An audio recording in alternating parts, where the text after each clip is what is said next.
Hello दोस्तों, आप सभी का स्वागत है जेड डायनेस्टी के एपिसोड 72 के नॉवल एपिसोड में। भाई लोग लास्ट तक देखो, कुछ बातें इंपॉर्टेंट है। तो पहले पिछले पार्ट का रिकैप सुनेंगे। पिछले एपिसोड में मास्टर डॉफ झुवान के जीवनसार लाइफ एसेंस के खत्म होने के बावजूद घोस्टली ने अपनी स्पिरिचुअल पावर देकर उन्हें बचाया, जिससे मास्टर ने बीस्ट गॉड को घायल कर दिया। हालांकि जीशान स्वॉर्ड अब मून केव पवेलियन के सामने थी, वही स्वॉर्ड जिसने घोस्टली की खुशियां छीनकर उसकी जिंदगी तबाह कर दी थी। घोस्टली का हमला और स्वॉर्ड का प्रकोप इस एपिसोड में। घोस्टली अपने ब्लड डिवावरिंग मेस से स्वॉर्ड को खत्म करने के लिए आगे बढ़ा, जबकि लू जुओकी और उसके भाई जिंग ने उसे रोकने की कोशिश की। किंग मैंगसेक के डिसाइपल्स ने भी घोस्टली पर हमला किया, क्योंकि स्वॉर्ड उनके सेक्ट की पहचान थी। घोस्टली के हमले के बाद स्वॉर्ड ने एक जबरदस्त विस्फोट और सोर्ड इंटेंट के टोर्नेडो के साथ प्रतिक्रिया दी, जिससे कई डिसाइपल मारे गए और सभी घायल हो गए। स्वॉर्ड से भयंकर ईवल एनर्जी रिलीज हो रही थी। डॉफ झुवान, मास्टर टियान और रहस्यमय हमलावर घायल मास्टर डॉफ झुवान उठे और स्वॉर्ड को अनियंत्रित होता देख चिंतित हुए। तभी मास्टर फिंग को मारने वाला रहस्यमय व्यक्ति उन पर हमला करने आया, जिसका प्लान डॉफ झुवान को मारकर अपने इविल प्लान को सफल बनाना था। मास्टर टियान सही समय पर पहुंचे और अपने गोल्डन ड्रैगन से उस घोस्ट पाथ के फॉलोअर को रोका। हमलावर ने टियान को लालच दिया कि वो डॉफ झुवान को मरने दे ताकि वो सेक्ट लीडर बन सके, लेकिन टियान ने अपने भाई को धोखा देने से इनकार कर दिया। स्वॉर्ड की दुष्ट आत्मा और बलिदान की मांग जीशान स्वॉर्ड ने घोस्टली को जकड़ लिया और उसका ब्लड एसेंस सोखने लगी। डॉफ झुवान को विजन आया, जहां जीशान स्वॉर्ड के एक फॉर्म ने उनसे कहा कि स्वॉर्ड को ठीक करने के लिए किंग मैंगसेक के डिसाइपल्स का बलिदान देना जरूरी है, क्योंकि स्वॉर्ड और मास्टर दोनों घायल हैं। मास्टर डॉफ झुवान ने राइटर्स पाथ पर अडिग रहते हुए बलिदान देने से साफ मना कर दिया और स्वॉर्ड के फॉर्म से मुकाबला किया, ये कहते हुए कि वो अकेले ही स्वॉर्ड के बैकलैश का सामना करेंगे। लू जुओकी का बचाव और घोस्टली की जीत। लू जुओकी बैरियर टूटने पर एक एंशिएंट स्क्रॉल से डिवाइन पावर लेकर सीधे घोस्टली की ओर बढ़ी। उसने अपनी शक्ति घोस्टली की बॉडी में डाल दी, जिससे वो स्वॉर्ड की पकड़ से जाग गया। होश में आकर घोस्टली को पता चला कि वो स्वॉर्ड के माइंड स्पेस में है। वहां उसने अपने इनांग, टाओजम और डेमोनिक पावर को मिलाकर एक विशाल डेमोनिक हैंड बनाया और ब्लड डिवावरिंग मेस से स्वॉर्ड पर हमला किया। अंततः जीशान स्वॉर्ड पर दरारें पड़ गईं, उसकी ईवल एनर्जी शांत हो गई और फिर अचानक टूटकर बिखर गई। इस तरह घोस्टली ने जीशान स्वॉर्ड को नष्ट करके अपना बदला पूरा किया, लेकिन किंग मैंगसेक ने अपना सबसे ताकतवर एंशिएंट वेपन खो दिया।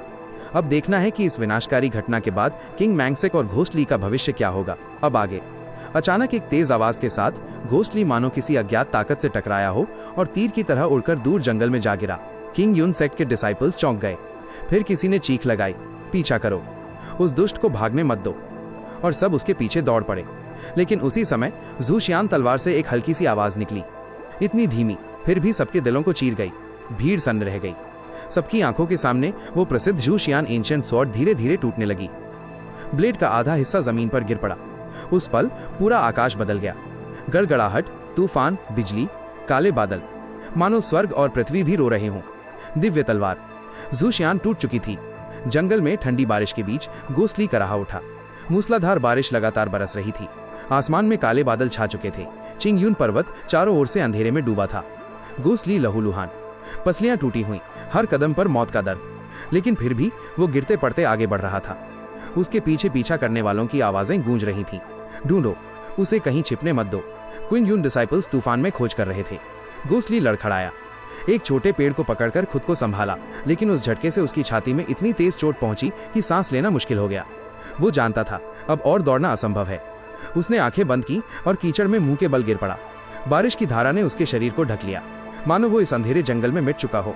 चारों ओर कदमों की आहट गूंज रही थी। तलवारें झाड़ियों को चीर रही थीं। डिसाइपल्स इधर उधर खोज रहे थे, लेकिन घोस्टली कीचड़ में निश्चल पड़ा, मानो खुद को किस्मत के हवाले कर चुका हो। तूफान गरज रहा था। स्वर्ग और पृथ्वी निर्मम थे और इंसान मात्र तिनके समान। तो दोस्तों, इस तूफानी रात में घोस्टली की सांसें टूट रही थीं। वो कीचड़ में छिपा पड़ा है। पीछा करने वाले डिसाइपल्स बस कुछ ही कदम दूर हैं। तूफान की गड़गड़ाहट के बीच एक हल्की आवाज आई, पिताजी, क्या आपने कुछ सुना? घोस्टली चौंक गया। ये आवाज ज़ेंग शुशु की थी और खोज को नेतृत्व दे रहा था उसका पिता, return of the wind valley का प्रमुख ज़ेंग शुचांग। वर्षों से मशहूर गहरी साधना वाला व्यक्ति। तूफान में भी उसने हल्की सी आहट पकड़ ली थी। फिर आदेश दिया, सभी डिसाइपल्स एक पंक्ति में फैल जाओ, 3 इंच से ज्यादा दूरी ना हो, धीरे धीरे आगे बढ़ो, कोई जगह छूटनी नहीं चाहिए। घोस्टली का दिल बैठ गया। इतनी गहरी खोज में बचना नामुमकिन था। लेकिन तभी शुशु बोला, पिताजी, अगर यहाँ इतनी कड़ी तलाश होगी तो बाकी जगहें खाली रह जाएंगी ना? शुचांग ने ठंडे स्वर में उत्तर दिया, मेरे अपने कारण हैं, चुप रहो और जाओ। अंधेरे में डिसाइपल्स मशाल जैसी हथियार रोशनी के साथ लंबी सांप सी पंक्ति बनाकर आगे बढ़े। माहौल बदल गया था। पहले का शोर अब सन्नाटे में बदल चुका था। ये सन्नाटा और भी भयानक लग रहा था। धीरे धीरे रोशनी घोस्टली के पास पहुंची। बस 2 झांग की दूरी पर।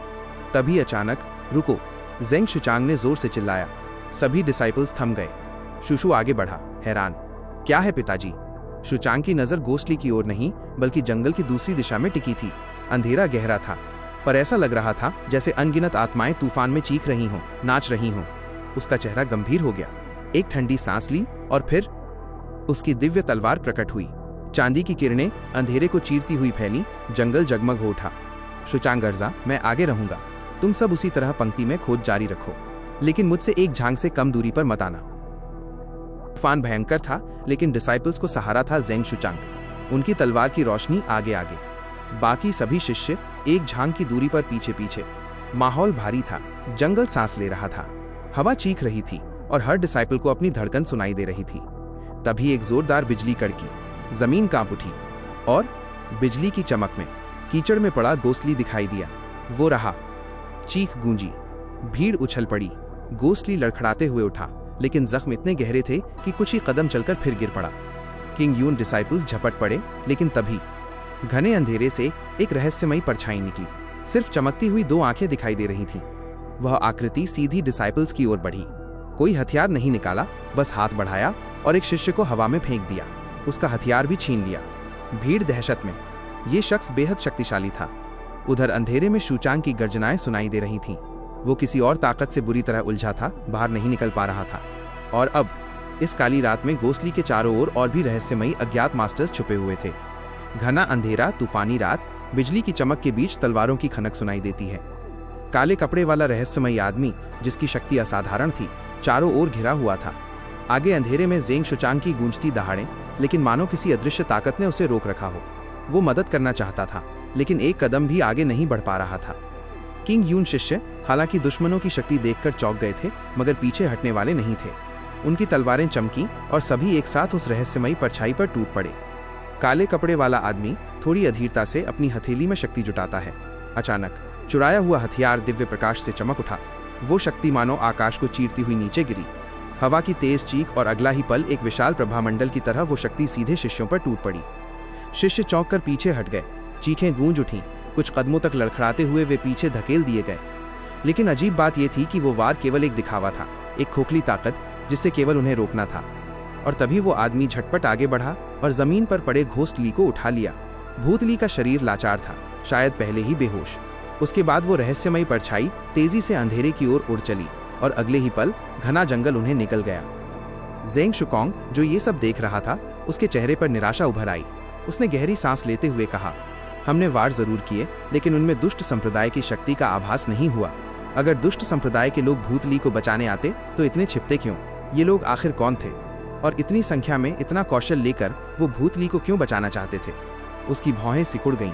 मन में सवालों का तूफान उठ रहा था।